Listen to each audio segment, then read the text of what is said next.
ચાલો દીકરાઓ, હવે આપણે જે પોઈન્ટનું ડિસ્કશન કરવું છે એ છે આલ્કાઇલ હેલાઇડની ઉભયદંતી કેન્દ્રાનુરાગી પ્રક્રિયક સાથેની પ્રક્રિયા.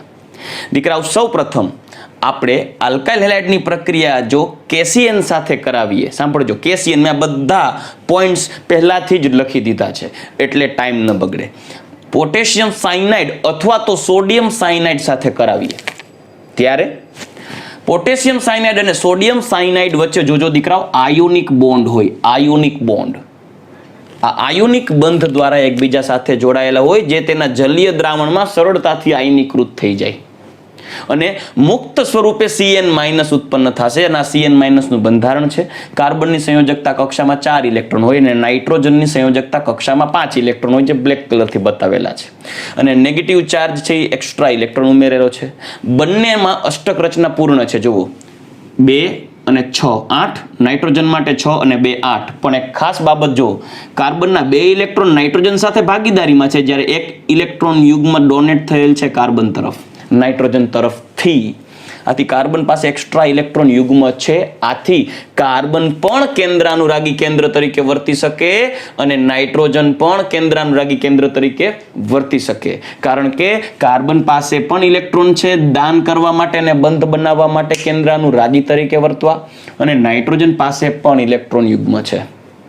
આથી સાયનાઇડ સમૂહની આલ્કાઇલ હેલાઇડ સાથે પ્રક્રિયા કરાવીએ ત્યારે જ્યારે પોટેશિયમ કે સોડિયમ સાયનાઇડનો ઉપયોગ કરી અને પ્રક્રિયા કરીએ ત્યારે સાયનાઇડમાં રહેલો કાર્બન, સાંભળજો, કેમ કે કાર્બન અને નાઇટ્રોજન બંને કેન્દ્રાનુરાગી કેન્દ્ર તરીકે વર્તી શકે છે, પરંતુ જ્યારે સાયનાઇડ આયોનિક સ્વરૂપે હોય, દીકરાઓ ખાસ પોઈન્ટને મગજમાં ઉતારજો, જ્યારે કેસીએન કે NaCN નું દ્રાવણ વાપરવામાં આવે અને ત્યારે તેમાંથી ઉત્પન્ન થતો CN- આયન સ્વરૂપે હોય ત્યારે એ આયોનિક સાયનાઇડમાં કાર્બન અને નાઇટ્રોજન બંને કેન્દ્રાનુરાગી કેન્દ્ર તરીકે વર્તી શકે, પણ એ કાર્બન કેન્દ્રાનુરાગી કેન્દ્ર તરીકે વર્તશે. જો કાર્બન કેન્દ્રાનુરાગી કેન્દ્ર તરીકે વર્તી આલ્કાઇલ હેલાઇડના કાર્બન સાથે જોડાય અને આલ્કાઇલ સાયનાઇડ આપશે. સાંભળજો દીકરાઓ, કાર્બન જોડાશે કેન્દ્રાનુરાગી કેન્દ્ર તરીકે, આલ્કાઇલ સાયનાઇડ આપશે. તો પ્રશ્ન થાય, સર શા માટે આ કાર્બન છે કેન્દ્રાનુરાગી કેન્દ્ર તરીકે જોડાય છે, સાયનાઇડ આયોનિક સ્વરૂપે હશે ત્યારે, નાઇટ્રોજન કેમ નહીં? ત્યારે દીકરાઓ ખરેખર એવી વાત થાય, કાર્બન અને નાઇટ્રોજન બે એકાબીજા મીટિંગ બેસાડે કે કાર્બન તારે નાઇટ્રોજન એકાબીજા ચર્ચા કરશે કે ભાઈ કાર્બન એવું કહેશે કે મારી પાસે પણ એક ઇલેક્ટ્રોન યુગ્મ છે આલ્કાઇલ સમૂહ સાથે જોડાવા. કાર્બન કહેશે જો હું જોડાઈશ તો RCN બનાવીશ. નાઇટ્રોજન કહેશે તારી પાસે, એટલે નાઇટ્રોજન પાસે પણ ઇલેક્ટ્રોન યુગ્મ છે, આથી નાઇટ્રોજન પાસે ઇલેક્ટ્રોન યુગ્મ છે એ પણ કેન્દ્રાનુરાગી તરીકે વર્તે. આથી નાઇટ્રોજન કહેશે જો હું જોડાઈશ તો એ આપશે RNC. મતલબ બે પ્રકારના બંધ બનાવવાની શક્યતા છે, CN અને NC. તો બંનેમાંથી કોઈ પણ કેન્દ્રાનુરાગી કેન્દ્ર તરીકે જોડાઈ શકે, પરંતુ બે સહિયારી રીતે વાતો કરીને ચર્ચા કરશે, આપણે બે માંથી કોઈ પણ જોડાય, પ્રયત્ન એવો કરશું કે બનતું સંયોજન વધુ સ્થાયી બને. રેડી? તો પછી આ બંને તો જોડાય અને સાયનાઇડ અને આઇસોસાયનાઇડ તો બનાવી શકે, પણ સંયોજન સ્થાયી કયું? તો કાર્બન કહેશે જો હું આલ્કાઇલ સાથે જોડાઈશ, એટલે કે કાર્બન સાયનાઇડ નો C કેન્દ્રાનુરાગી કેન્દ્ર તરીકે વર્તશે, ત્યારે આલ્કાઇલના કાર્બન અને CN વચ્ચે એક બંધ બને જેને કહેવાય CC bond. CC carbon carbon વચ્ચે બંધ બનશે જેમાં વિદ્યુત ઋણતાનો તફાવત ઓછો હોય. અને જો નાઇટ્રોજન કેન્દ્રાનુરાગી કેન્દ્ર તરીકે વર્તે તો આઇસોસાયનાઇડ બને, અને આઇસોસાયનાઇડ બને ત્યારે આલ્કાઇલના કાર્બન અને આઇસોસાયનાઇડના નાઇટ્રોજન વચ્ચે જે બંધ બને એને કહેવાય CN બંધ. તો દીકરાઓ બે પ્રકારના બંધ બને. જો કાર્બન કેન્દ્રાનુરાગી કેન્દ્ર તરીકે વર્તે તો CC બંધ બને, અને નાઇટ્રોજન કેન્દ્રાનુરાગી કેન્દ્ર તરીકે વર્તે તો CN બંધ બને. તો CC બંધમાં વિદ્યુત ઋણતાનો તફાવત ઓછો હોય, CN બંધમાં વિદ્યુત ઋણતાનો તફાવત મોટો હોય. આથી CC બંધ ની ધ્રુવીયતા ખૂબ ઓછી હશે, આથી CC બંધ સ્થાયી હશે અને CR અને CN બંધ ઓછો સ્થાયી હશે. આથી કાર્બન અને નાઇટ્રોજન જ્યારે CN- સ્વરૂપે હશે ત્યારે બંનેની સહિયારી સમજૂતીથી કાર્બન છે એ કેન્દ્રાનુરાગી કેન્દ્ર તરીકે વર્તે, કેમ કે CC બંધ વધારે સ્થાયી હોય. તો આ એક એનું રીઝન થયું કે જ્યારે પોટેશિયમ કે સોડિયમ સાયનાઇડ નું આયોનિક ક્ષાર આલ્કાઇલ હેલાઇડ સાથે રિએજન્ટ તરીકે વર્તી અને કેન્દ્રાનુરાગી પ્રક્રિયા આપશે ત્યારે આ આયોનિક બંધ સરળતાથી તૂટી અને CN- મુક્ત થાય. આ આયોનિક CN- માં રહેલો કાર્બન અને નાઇટ્રોજન બંને કેન્દ્રાનુરાગી કેન્દ્ર તરીકે વર્તી શકે, પણ માત્ર કાર્બન કેન્દ્રાનુરાગી કેન્દ્ર તરીકે વર્તી આલ્કાઇલ હેલાઇડ સાથે જોડાય અને આલ્કાઇલ હેલાઇડ બનાવશે, કારણ કે આલ્કાઇલ હેલાઇડ અને RKCN સાથેની પ્રક્રિયાથી બનતો આલ્કાઇલ સાયનાઇડ માં CC બંધ, જોજો દીકરા આ બે બંધની વાત આવે છે, CC બંધ વધારે સ્થાયી હોય કેના કરતા? CN બંધ કરતા. જો નાઇટ્રોજન કેન્દ્રાનુરાગી પ્રક્રિયક તરીકે વર્તે તો આથી આ સંયોજનની સ્થાયીતા વધારે હોય, આથી આલ્કાઇલ સાયનાઇડ બને. રાઈટ? તો એ રીઝન તમારી સામે મેં અહીંયા રાખી દીધું છે. જો KCN અથવા NaCN વાપરીએ ત્યારે જ્યારે CN કેન્દ્રાનુરાગી કેન્દ્ર તરીકે વર્તે ત્યારે હેલોજનના વિસ્થાપન દ્વારા એટલે X- રિલીઝ થશે અને RCN એટલે આલ્કાઇલ સાયનાઇડ બને છે. જો આલ્કાઇલ સાયનાઇડ, જેનું મુખ્ય કારણ, શા માટે સાયનાઇડ બન્યું? તો મુખ્ય કારણ આલ્કાઇલ સમૂહનો કાર્બન અને CN સમૂહનો કાર્બન આ બંને વચ્ચે જે બંધ હોય, રેડી, એ CC બંધ, અને જો આલ્કાઇલ સમૂહનો કાર્બન અને CN સમૂહનો નાઇટ્રોજન એ બને તો CN બંધ બને. રેડી? સ્થાયીતાની વાત કરીએ તો CC બંધ કરતા CN બંધની સ્થાયીતા ઓછી હોય, CC બંધની સ્થાયીતા વધારે. આથી કહી શકાય કારણ તરીકે કે RCN બને ત્યારે CC બંધ જે છે એ બંધ વધુ સ્થાયી હોય, રાઈટ? આથી રીઝન લખી શકાય આનું કે સોરી હું અહીંયા જ RCN છે તો આ કહી શકું કે ભાઈ આ કાર્બન કાર્બન વચ્ચે રચાતો બંધ વધુ સ્થાયી હોવાથી આલ્કાઇલ સાયનાઇડ બને. શા માટે RCN બની ગયું? રેડી? લખી દીધું છે. CC બંધ વધારે સ્થાયી છે. તો વાત કરીએ કે CN- કે Na+ અને CN- સાથેની પ્રક્રિયાથી આલ્કાઇલ સાયનાઇડ શા માટે બને? કારણ શા માટે બને? તો કારણ લખી શકાય કે CC બંધ એ CN બંધ કરતા વધુ સ્થાયી. બસ, this is the genuine reason. ચલો નેક્સ્ટ આગળ વધીએ. હવે જો પોટેશિયમ કે સોડિયમ સાયનાઇડને બદલે જો સિલ્વર સાયનાઇડનો ઉપયોગ કરવામાં આવે, સિલ્વર સાયનાઇડ, તો સિલ્વર સાયનાઇડમાં સિલ્વર અને કાર્બન, સાયનાઇડના કાર્બન વચ્ચે દીકરાઓ સહસંયોજક બંધ હોય. હવે જેની પ્રક્રિયા આલ્કાઇલ હેલાઇડ સાથે કરાવવામાં આવે ત્યારે કઈ નિપજ મળશે? તો દીકરાઓ વળી પાછા આ બંને કાર્બન ચર્ચા કરશે, કાર્બન અને નાઇટ્રોજન, કે આપણે આલ્કાઇલ હેલાઇડ સાથે જોડાવા જઈએ ત્યારે કાર્બન અને નાઇટ્રોજન પૈકી કયો ઘટક કેન્દ્રાનુરાગી કેન્દ્ર તરીકે વર્તશે? તો કાર્બન કહેશે નાઇટ્રોજન, આ વખતે કાર્બનના ઇલેક્ટ્રોન એ સિલ્વર સાથે સહસંયોજક બંધ બનાવવામાં વપરાઈ ગયા. આથી કાર્બન પાસે હવે મુક્ત ઇલેક્ટ્રોન રહ્યા નથી. સાયનાઇડ જ્યારે આયોનિક સ્વરૂપે હતું ને ત્યારે કાર્બન પાસે મુક્ત ઇલેક્ટ્રોન હતા, એટલે કેન્દ્રાનુરાગી કેન્દ્ર તરીકે વર્તી શકતો હતો. પરંતુ જ્યારે સિલ્વર સાથે જોડાયેલો છે ત્યારે બંધ સહસંયોજક છે, સહસંયોજક બંધ સરળતાથી તૂટે નહીં. આથી સાયનાઇડનો જે કાર્બન છે તેની પાસે જે ઇલેક્ટ્રોન હતો, જે કેન્દ્રાનુરાગી કેન્દ્ર તરીકે વર્તવા માટે, એ ઇલેક્ટ્રોન તો સિલ્વર સાથે ભાગીદારીમાં બંધ બનાવીને બ્લોક થઈ ગયો. આથી કાર્બન નાઇટ્રોજનને કહેશે કે ભાઈ હું આ વખતે ઇલેક્ટ્રોન ડોનેટ કરી શકું એમ નથી, પણ તારી પાસે જે એક્સ્ટ્રા ઇલેક્ટ્રોન યુગ્મ છે કંઈક એવું કર કે તું ઇલેક્ટ્રોન યુગ્મનું દાન કર આલ્કાઇલ તરફ, તું કેન્દ્રાનુરાગી કેન્દ્ર તરીકે વર્તી લે, આ X- ને કે રિલીઝ થાય અને Ag ને લેતો જાય એટલે આપણે નવરા થાય. એટલે કાર્બન કેન્દ્રાનુરાગી કેન્દ્ર તરીકે નહીં વર્તી શકે, કારણ કે કાર્બન પાસે મુક્ત ઇલેક્ટ્રોન છે જ નહીં, કેમ કે આયોનિક સ્વરૂપે નથી, તો સહસંયોજક બંધ સ્વરૂપે છે. આથી કાર્બન કેન્દ્રાનુરાગી કેન્દ્ર તરીકે વર્તી શકશે નહીં, પણ નાઇટ્રોજન પાસે મુક્ત અબંધકારક ઇલેક્ટ્રોન છે, આથી તે ઇલેક્ટ્રોન યુગ્મનું દાન કરશે આલ્કાઇલ તરફ, હેલાઇડ -આયન રિલીઝ થશે, જે Ag સાથે જોડાય અને બનાવશે AgX, અને આપણી મુખ્ય નિપજ મળશે RNC, right? RNC, isocyanide, alkyl isocyanide. તો દીકરો આનું રીઝન શું આપી શકીએ? શા માટે AgCN ની પ્રક્રિયા RX સાથે કરીએ ત્યારે આઇસોસાયનાઇડ વ્યુત્પન્ન મળે? તો દીકરાઓ કહી શકાય કે AgCN માં Ag અને કાર્બન વચ્ચે સહસંયોજક બંધ હોય, આથી કાર્બન પાસે મુક્ત ઇલેક્ટ્રોન નથી કેન્દ્રાનુરાગી કેન્દ્ર તરીકે વર્તવા માટે, કેમ કે કાર્બન છે એ સિલ્વર સાથે સહસંયોજક બંધ દ્વારા બ્લોક થયેલો છે. આથી CN નો નાઇટ્રોજન કે જેની પાસે વધારાનો ઇલેક્ટ્રોન યુગ્મ છે તે નાઇટ્રોજન ઇલેક્ટ્રોન યુગ્મનું દાન કરશે, કેન્દ્રાનુરાગી કેન્દ્ર તરીકે વર્તશે અને આલ્કાઇલ હેલાઇડમાંથી હેલોજનનું વિસ્થાપન કરશે. આ હેલાઇડ આયન સિલ્વર સાથે જોડાઈ AgX બાય પ્રોડક્ટ આપશે. આથી R કનેક્ટેડ છે નાઇટ્રોજન સાથે અને C એટલે RNC આલ્કાઇલ સાયનાઇડ નિપજ મળે છે.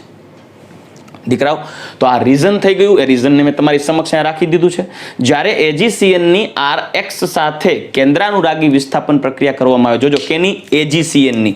આ મોસ્ટ ઇમ્પોર્ટન્ટ પોઈન્ટ છે. AgCN હોય ને ત્યારે આઇસોસાયનાઇડ બને અને KCN કે NaCN હોય ને ત્યારે સાયનાઇડ બને.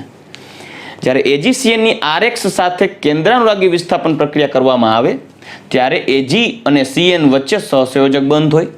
આથી CN- નો કાર્બન કેન્દ્રાનુરાગી કેન્દ્ર તરીકે વર્તવા મુક્ત નથી, કેમ કે સહસંયોજક બંધમાં બંધાયેલો છે. આથી AgCN માંનો નાઇટ્રોજન ઇલેક્ટ્રોન યુગ્મનું દાન કરી કેન્દ્રાનુરાગી કેન્દ્ર તરીકે વર્તી અને RNC આલ્કાઇલ આઇસોસાયનાઇડ નિપજ આપશે. રાઈટ? ફરજિયાતપણે નાઇટ્રોજનને જોડાવવું પડે, કેમ કે કાર્બન નવરો નથી.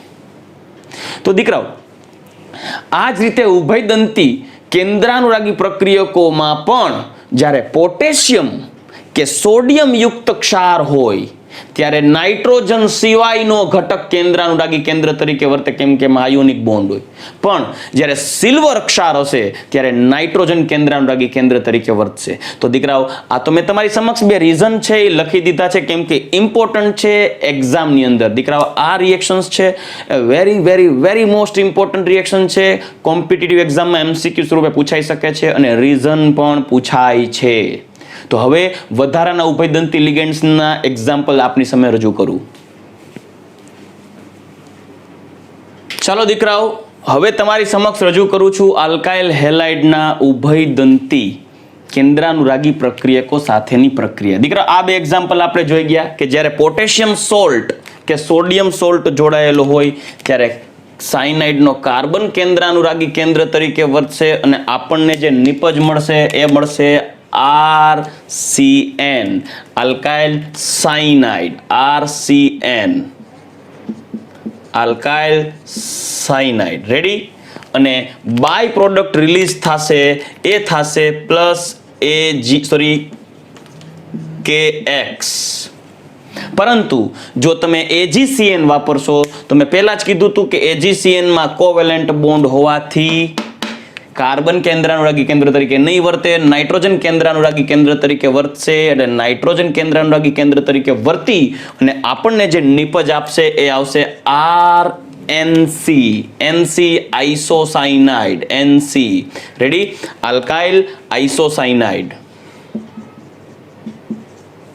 આલ્કાઇલ આઇસોસાયનાઇડ પ્લસ AgX આપણી બાય પ્રોડક્ટ આવશે AgX.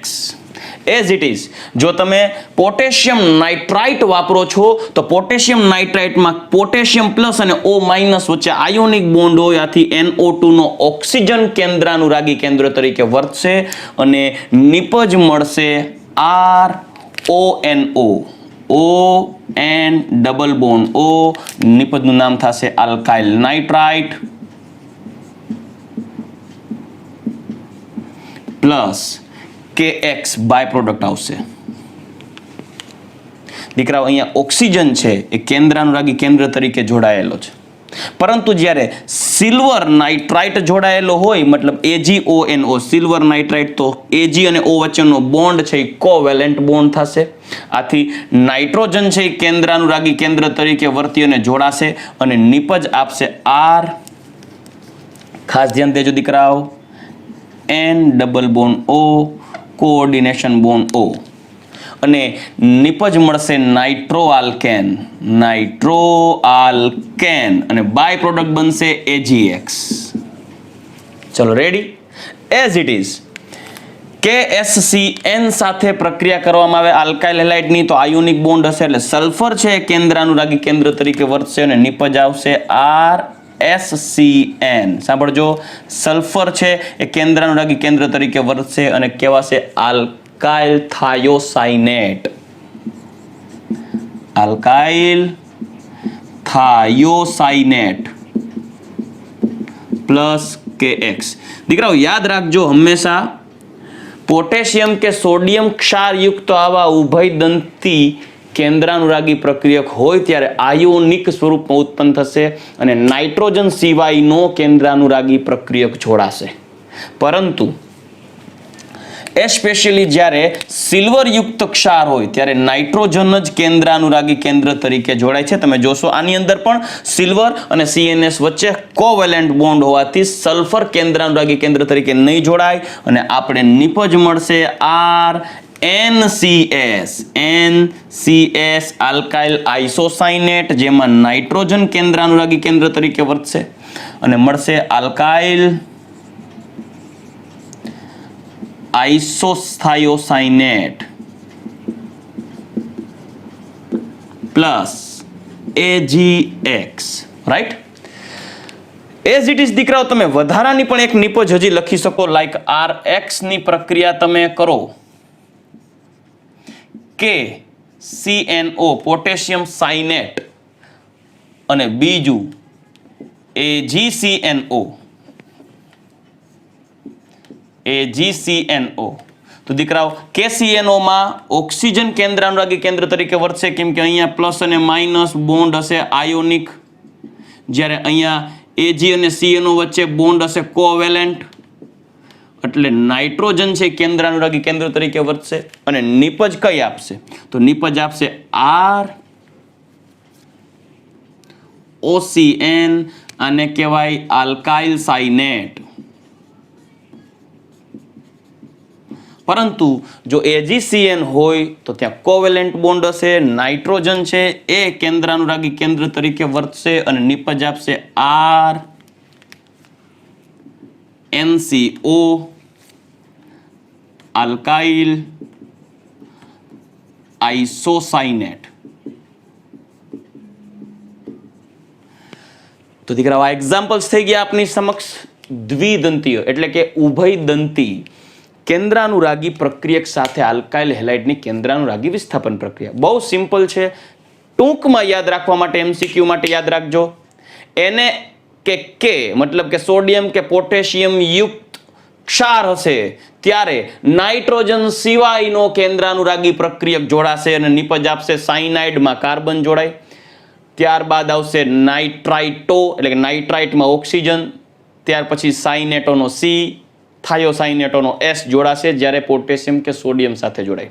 પરંતુ જ્યારે એ સિલ્વર ક્ષાર જોડાશે, સિલ્વર ક્ષાર પ્રક્રિયામાં ભાગ લેશે ત્યારે નાઇટ્રોજન કેન્દ્રાનુરાગી કેન્દ્ર તરીકે વર્તશે અને આઇસોસાઇનાઇડ, નાઇટ્રો, આઇસોથાયોસાઇનેટ અને આઇસોસાઇનેટ પ્રકારની નિપજો આપશે. પ્રત્યેક એક્ઝામ્પલ તમારી સમક્ષ રાખી દીધી છે દીકરાઓ. નાઇટ્રોજન કેન્દ્રાનુરાગી કેન્દ્ર તરીકે વર્તે એવી પ્રક્રિયાઓ સામે હું અહીંયા જરા સ્ટાર નાખી દઉં છું એટલે તમારા ધ્યાનમાં રહેશે કે નાઇટ્રોજન છે એ કેન્દ્રાનુરાગી કેન્દ્ર તરીકે ક્યારે વર્તે છે કે જ્યારે તેની અંદર સિલ્વર જોડાયેલો છે અને બધાયમાં મેઇન રીઝન શું છે આપ જોઈ શકો છો, કોવેલેન્ટ બોન્ડ છે એ આખી ગેમ ચેન્જ કરે છે. તો આ અલગ અલગ નિપજો થઈ જુદા જુદા કેન્દ્રાનુરાગી કેન્દ્રોના જોડાણ આધારિત. રાઈટ. તો દીકરાઓ આજનો લેક્ચર આપણે પૂર્ણ કરીએ અને પ્રત્યેક કેન્દ્રાનુરાગી પ્રક્રિયાઓ આલ્કાઇલ હેલાઇડ આપની સમક્ષ રજૂ કરી છે. હવે દીકરાઓ કેન્દ્રાનુરાગી પ્રક્રિયાના મુખ્ય બે ભાગ છે, SN1 અને SN2. પણ SN1 અને SN2 પ્રક્રિયા જોતા પહેલા દીકરાઓ આપણે અભ્યાસ કરવો પડશે સ્ટીરિયોકેમેસ્ટ્રી, અવકાશ રસાયણ વિજ્ઞાન.